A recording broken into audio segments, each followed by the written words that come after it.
Hello there, my name is Foley Hart, and I am an engineer captain in the U.S. Reserves. I've been a project manager for 6 years, with 3 of those being in construction,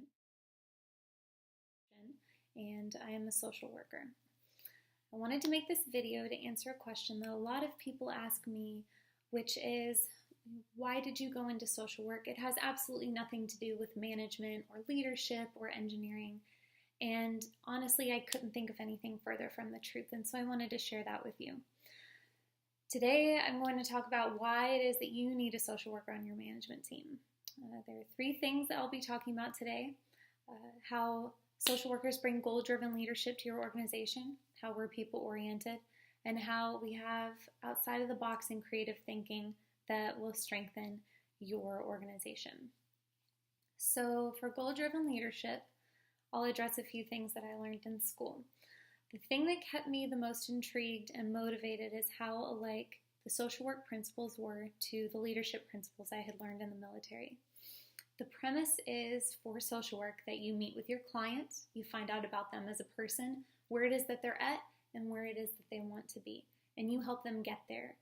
So as a military leader, I was taught that our greatest asset is our soldiers. And to give them the most motivation possible to complete a task, you have to find out what it is that they want or what they can get out of it as well. And you construct a future where completing your goal is also completing their goal. Truly, this goes for any type of leadership.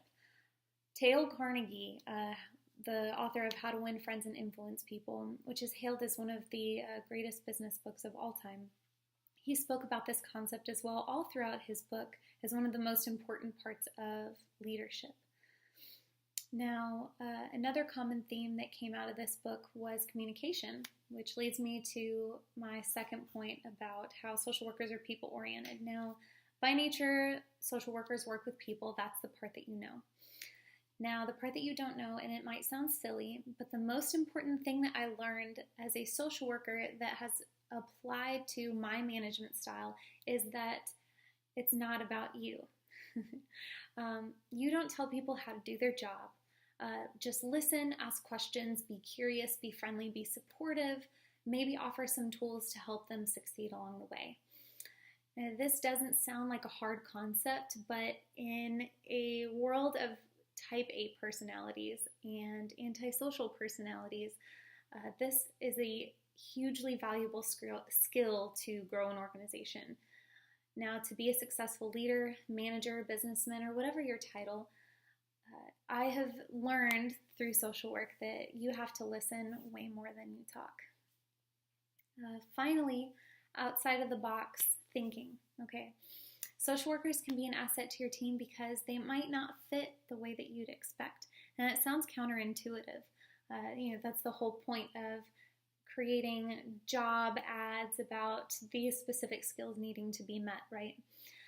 Now, I will say one of the greatest American leaders, Abraham Lincoln, one of my personal idols that I look up to, he made this exact concept a staple of his leadership style.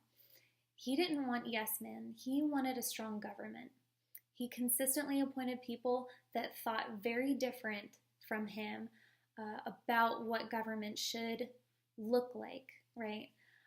He appointed them to key leadership positions because he believed that all of these opinions were puzzle pieces that together, if you put them in the right spot, would help to create a more full vision of America and a happy America, which is exactly what Abraham Lincoln wanted. So this creative out-of-the-box thinking is what many argue made him such a persuasive and effective leader. And I believe that you can be that leader too when you add a social worker to your team. So those are the things I wanted to talk to you about. I hope that this video answered one of the larger questions that I most commonly get. Reach out to me if you have more questions, please, and I look forward to seeing you bring more people on board with unique backgrounds and skill sets to strengthen the fabric of your team in the future. Thank you.